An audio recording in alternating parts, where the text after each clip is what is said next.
Book of اینوخ ہی کے اندر اس سیلاب کے پوری دنیا میں آنے کی وجہ بڑی حیران کن تفصیل کے ساتھ لکھی ہوئی ہے، اور نہ صرف بک آف اینوخ میں بلکہ انجیل میں بھی اس وجہ کے کچھ ٹریسز ملتے ہیں۔ یہ وجہ اتنی حیرت انگیز ہے کہ اسے سننے کے لیے آپ کو اپنا دل اور ذہن دونوں کو بہت وسیع رکھنا ہوگا۔ یہ اتنی غیر معمولی اور ان آرتھوڈاکس وجہ ہے کہ آپ میں سے شاید بہت سے لوگ اسے اتنی آسانی سے سن بھی نہ سکیں، اور شاید میں اس کا ذکر کرتا بھی نہ اگر مجھے 38,000 سال پرانی آرکیالوجی میں اس کے حیرت انگیز حد تک ریلیونٹ ثبوت نہ ملے ہوتے تو، لہٰذا بہت غور سے سنتے جائیے۔ اگر کبھی آپ نے دلچسپی کی خاطر انجیل کا مطالعہ کیا ہو تو انجیل کی بک آف جوڈ میں ایک جملہ لکھا ہے کہ اور ہنوک بھی، کہ جو آدم کے بعد ساتویں تھے، انہوں نے ایک پیشن گوئی کی کہ وہ اپنے 10,000 مددگاروں کے ساتھ آئے گا تاکہ تم سب کو سزا دے۔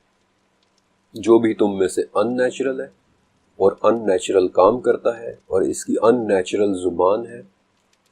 اس لفظ ان نیچرل کا مطلب ابھی تھوڑی دیر تک آپ کو کلیئر ہوگا۔ یہ بات انجیل میں انہی الفاظ کے ساتھ بک آف ڈیوٹرانومی میں بھی لکھی ہوئی ہے، لیکن دونوں مقامات پر یہ بات اس سے زیادہ کلیئر نہیں ہو پاتی۔ یہی بات بک آف اینوخ کے کالم 16 اور 18 میں بھی لکھی ہوئی ہے، لیکن بک آف اینوخ میں تفصیل اس سے آگے بھی بڑھتی ہے، اور ہر گزرتے پیراگراف کے ساتھ یہ تفصیل عجیب سے عجیب تر ہوتی چلی جاتی ہے، اور بہت غور سے سنیں کہ بک آف اینوخ کے اندر اس بارے میں اور کیا کچھ لکھا ہے۔ اس میں لکھا ہے کہ ہمارے والد یرد کے زمانے میں جبل ہرمون یعنی ماؤنٹ ہرمن پر وہ 200 کی تعداد میں اکٹھے ہوئے۔ ان میں سب سے بڑے کا نام عزا تھا۔ یہ نام عزا، عزا، عزازیل، سامیازا، سامیارس کے ناموں سے بھی موجود ہے۔ اور اس نے کہا کہ مجھے ڈر ہے کہ تم اس کام کو کرنے پر راضی نہیں ہوگے اور اس کا خمیازہ مجھ اکیلے کو بھگتنا پڑے گا۔ اور پھر ان سب نے اونچی آواز میں کہا کہ ہم قسم کھاتے ہیں کہ ہم یہ کام کریں گے۔ اور اس وقت ان 200 میں سے سب پہاڑ پر موجود تھے، اور انہوں نے بآواز بلند ایک عہد کر کے خود کو ایک دوسرے کے ساتھ باندھ لیا۔ ان کے بڑوں کے نام اراقیل، رامیل، براقیل، انانیل، زاقیل، توریل اور سارئیل تھے۔ اور اس عہد کے بعد انہوں نے انسان کو مختلف چیزیں سکھانا شروع کی۔ سامیارس نے انسان کو لذتوں کا سکھایا، اپنی تخلیق کو تبدیل کرنا اور تصویر بنانا سکھایا۔ براقیل نے ستاروں کا علم سکھایا، اراقیل نے زمین کی باتیں سکھائیں، سارئیل نے سورج اور چاند کی باتیں سکھائیں، لیکن اس کے علاوہ انہوں نے انسانی عورتوں کے ساتھ گناہ کیا، جس کے نتیجے میں پیدا ہونے والی اولاد بڑی ان نیچرل تھی۔ یہ اولاد انسان کی تمام تر چیزیں لے لیتی تھی، اور جب انسان انہیں مزید برداشت نہیں کر سکا تو یہ اولاد اس کے خلاف ہو گئی، اور انہوں نے گناہ کرنا شروع کیا جانوروں کے خلاف، پرندوں کے خلاف، رینگنے والے جانوروں کے خلاف، مچھلیوں کے خلاف، اور ایک دوسرے کا گوشت کھانا اور خون پینا شروع کر دیا، اور پوری دنیا میں کرپشن پھیل گئی۔ اور اس وقت سب سے بلند و بالا خدا نے اوریل کو بھیجا کہ نوح کو میری طرف سے پیغام پہنچا دو کہ اب وہ خود کو بچا لے، کیونکہ پوری دنیا پر ایک تباہی آنے والی ہے، ایک بہت بڑا سیلاب جو پوری دنیا پر پھیلے گا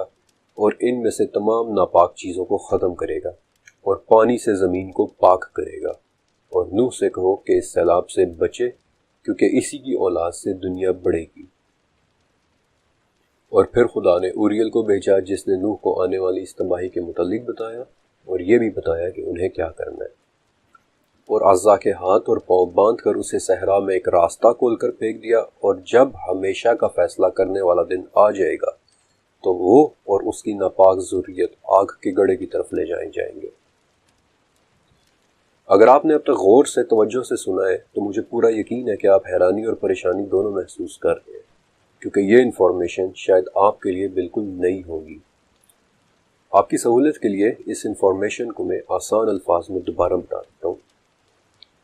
کہ بک آف اینوخ کے اس پورے پیرائے میں یہ بتایا گیا ہے کہ یرد کے زمانے میں کہ جو ادریس سے پہلا گزرا ایک نام تھا، 200 ایک پہاڑ یعنی ماؤنٹ ہرمن پر اترے، اس پر اکٹھے ہوئے، اور ان میں سب سے بڑے کا نام عزا یا عزا یا عزازیل یا سامیازا تھا۔ اور یہ بات آپ میں سے کئی لوگ اچھی طرح سے جانتے ہیں کہ عزازیل دراصل ابلیس کے پہلے آسمان پر نام تھا۔ اور اس عزا یا عزا یا عزازیل نے باقیوں سے کہا کہ مجھے لگ رہا ہے کہ تم اس کام کو کرنے سے پیچھے ہٹ جاؤ گے، جسے کرنے کا ہم نے عہد کیا ہے، اور اس کی سزا مجھ اکیلے کو ملے گی۔ لیکن پھر باقیوں نے بآواز بلند ایک مرتبہ پھر سے انسان کو کرپٹ کرنے کے اس عہد کی تجدید کی، اور اس کے بعد وہ 200 انسانوں کے پیچھے لگ گئے اور انہیں مختلف چیزیں کرنا سکھائیں، مختلف علوم سکھائے، اپنی خلقت تبدیل کرنا سکھایا، تصویریں بنانا سکھائیں، شبیہیں بنانا۔ اور میرے ذہن میں وہ غاروں میں بنی پینٹنگز آ جاتی ہیں جن کے متعلق میں نے آپ کو بتایا تھا کہ ایشاوت پریمر میں لکھا ہے کہ جیسے کسی نے ان غاروں میں ایک بیسک ڈرائنگ بنائی تھی اور بعد میں کئی مرتبہ ان ڈرائنگز پر فنگر ٹریسنگ ٹیکنیک کے ذریعے پینٹنگز بنائی گئی، جیسے کہ ڈرائنگ سیکھی جا رہی ہو۔ یا پھر نوح علیہ السلام کی قوم کا وہ واقعہ کہ جو ہم سب نے سن رکھا ہے کہ کیسے شیاطین نے ان کے مرے ہوئے نیک بڑوں کی شبیہیں بنا کر انہیں دی، کہ جس سے بالآخر وہ بت پرستی میں مبتلا ہونا شروع ہو گئے۔ ان تمام باتوں کے علاوہ اگر وہ 200 آپ انہیں شیاطین کہہ لیں یا غیر انسانی مخلوقات، اگر وہ انسان کو اخلاقی طور پر کرپٹ کرنے کے علاوہ انسانی عورتوں کو جسمانی طور پر بھی کرپٹ کر رہے تھے، اور اس سے پیدا ہونے والی اولاد ان نیچرل تھی، اور انسانی عورتوں کے علاوہ جانوروں کو بھی کرپٹ کر رہے تھے، تو انجیل میں موجود اس حکم کی بہت اچھے سے سمجھ آ جاتی ہے کہ کشتی میں صرف صاف جانور رکھنے ہیں۔ اور ٹھیک ہے کہ یہ سب باتیں بڑی عجیب، حیرت انگیز اور دلچسپ بھی ہیں، لیکن میرے پاس ان سب باتوں کو بیان کرنے کی کیا دلیل ہے؟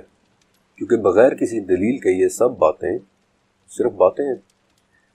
اگست 1908 میں آسٹریا کے اندر کھدائی کے دوران ایک چھوٹا سا مجسمہ ملا تھا، چونے کے پتھر سے بنا ایک معمولی سا مجسمہ جس پر سرخ مٹی پھیری گئی تھی۔ یہ ایک عورت کا مجسمہ تھا، لیکن نہ ہی اس کا سر تراشنے پر کوئی خاص توجہ دی گئی تھی اور اس کے پاؤں تو تھے ہی نہیں۔ لیکن انسانی جسم میں جو بھی اعضاء ریپروڈکشن سے متعلق ہوتے ہیں، انہیں بالخصوص بڑی ہی وضاحت کے ساتھ تراشا گیا تھا،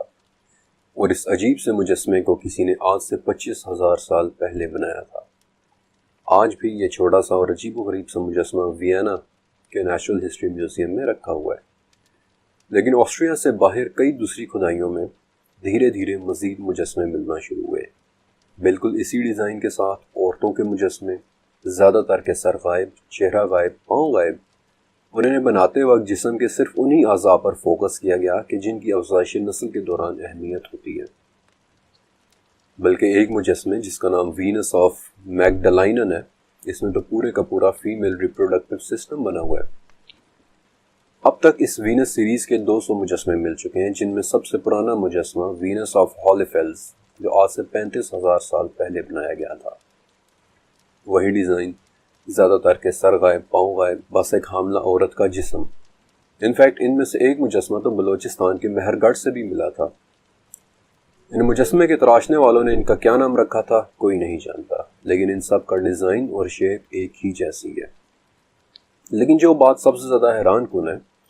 وہ یہ ہے کہ سب سے پرانا مجسمہ وینس آف ہالیفیلز کسی نے 35,000 سال پرانی جرمنی میں تراشا تھا، اور سب سے ریسنٹ ملا مجسمہ اس کے 24,000 سال بعد کسی نے سوئٹزرلینڈ میں تراشا تھا۔ جو بات سب سے زیادہ حیران کن ہے وہ یہ ہے کہ 24,000 سالوں میں یہ مجسمے بغیر کسی رد و بدل کے بالکل ایک ہی جیسے ڈیزائن پر تراشے جاتے رہے ہیں۔ جو ڈیزائن 35,000 سال پرانے جرمنی کے مجسمے میں تھا، وہی ڈیزائن 14,000 سال پہلے رشیا سے ملے مجسمے کا تھا۔ یعنی ان ہزاروں سالوں میں ان کے تراشنے والوں نے ان کا ذرا سا بھی ڈیزائن نہیں بدلا، زیادہ تر کے سر غائب، چہرہ غائب، پاؤں غائب۔ فرانس کے غار سے ایک تھوڑا سا مختلف وینس فگر ملا ہے جسے وینس آف لاؤسل کہتے ہیں، کہ جو دراصل ایک مجسمہ نہیں ہے بلکہ ایک ریلیف ہے، یعنی چٹان میں تراشا ہوا ایک فگر۔ اور اس میں صرف اتنا فرق ہے کہ اس عورت کے ہاتھ میں ایک سینگ تھا، اور یہ وہ دوسرا واحد وینس فگر ہے جس پر سرخ مٹی سے لیپ کیا گیا تھا۔ ان 200 میں سے کچھ وینس فگرز ایسے بھی ہیں کہ جو قبر میں دفن تھے، اور جیسے کسی نے انہیں جان بوجھ کر توڑا ہو، کیونکہ ان پر تیز دھار پتھر چلایا گیا ہوا ہے۔ ان فگرینز کو 24,000 سال تک ایک ہی ڈیزائن پر تراشا جاتا رہا، اور اب تک یہ فرانس کے پائرنیز پہاڑوں سے لے کر رشیا کے ڈان ریور تک مل چکے ہیں۔ ان وینس فگرینز کو کون تراش رہا تھا، کیوں تراش رہا تھا، یہ بات کوئی نہیں جانتا۔ ہیلن بینگنی نے ایک کتاب لکھی تھی دی ایمرجنس آف گاڈیس، جس میں وہ لکھتی ہیں کہ وہ لوگ عورت کو ایک مدر فگر کے طور پر دیکھتے اور مانتے تھے، لیکن یہ بات سمجھ سے باہر ہے کہ 24,000 سال تک ان کے مجسموں کی تراش خراش میں کوئی فرق کیوں نہ آیا۔ اور اس کے علاوہ دوسری تھیوری یہ ہے کہ یہ مجسمے خود عورتیں اپنے بنا رہی تھیں، اور چہرے اس لیے نہیں بنا رہی تھیں کیونکہ ان کے پاس مررز نہیں تھے، شیشے نہیں تھے، وہ اپنا چہرہ دیکھ نہیں پاتی تھی۔ لیکن اس تھیوری میں بالکل بھی وزن نہیں ہے، کیونکہ پانی یا تالاب کو ایک بڑی آسانی کے ساتھ ایک ریفلیکٹیو سرفیس یعنی ایک قدرتی شیشے کے طور پر، قدرتی مرر کے طور پر استعمال کیا جا سکتا ہے۔ اور پھر یہ تھیوری پاؤں کے غائب ہونے کو بھی ایکسپلین نہیں کرتی، کیونکہ پاؤں دیکھنے کے لیے، پاؤں تراشنے کے لیے آپ کو کسی شیشے کی ضرورت نہیں ہے۔ لہٰذا پوری دنیا کے مختلف ملکوں اور ہزاروں سالوں پر بنے اس وینس فگرینز کی ایک ہی ایکسپلینیشن ہو سکتی ہے کہ وہ لوگ وہ بنا رہے تھے جو وہ اپنی آنکھوں سے ہوتا دیکھ رہے تھے۔ انسانی عورتوں کا صرف اور صرف افزائش نسل کے طور پر استعمال کیے جانا۔ اس چیز کو انہوں نے مجسمے کے خاص حصوں کو واضح طور پر تراش کر دکھانے کی کوشش کی، اور جو سلوک وہ ان عورتوں کے ساتھ ہوتا دیکھ رہے تھے اس کے لیے چہرہ اور پاؤں بنانا غیر ضروری تھا۔ وہ ایک طرح سے پتھروں کے مجسموں کے ذریعے اپنے آنکھوں کے سامنے ہوتی کہانی کو فلما رہے تھے۔ اسی لیے ایک طویل عرصے تک ان کے مجسمے کے ڈیزائن میں کوئی فرق نہیں آیا، وہ وہی تراشتے رہے یہ وہ ہزاروں سال سے ہوتا دیکھتے چلے آ رہے تھے۔ اور اس کے علاوہ میرے پاس ان وینس فگرینز کی کوئی بہتر ایکسپلینیشن نہیں ہے۔ لیکن اگر اس ساری بات میں ذرا سا بھی سچ ہے تو اس اولاد کا کیا کہ جو اس سب کے نتیجے میں پیدا ہو رہی تھی، جو زمین پر ایک بیماری کی طرح پھیل رہی تھی، اور جس سے زمین کو پاک کرنے کے لیے بک آف اینوخ کے مطابق ایک ایسا سیلاب ضروری ہو گیا تھا جو پوری دنیا کو دھو دے۔ 1940 میں فرانس کی ایک غار میں ایک بہت ہی عجیب و غریب سا ریلیف ملا تھا۔ یہ ریلیف کسی نے چٹان میں 35,000 سال پہلے کھود کھود کر بنایا تھا، اور یہ اتنا عجیب و غریب ریلیف ہے کہ اسے نام ہی The Sorcerer of Grotte di Gabilo یعنی گابیلو کی غار کا جادوگر کا دیا گیا تھا۔ انسانوں کے سے انداز میں بیٹھا ایک ہرن جس کے سر پر سینگ بھی ہیں، جس کا جسم اور سر تو ہرن جیسا ہی ہے لیکن اس کے بازو اور ٹانگیں انسانوں جیسی ہیں۔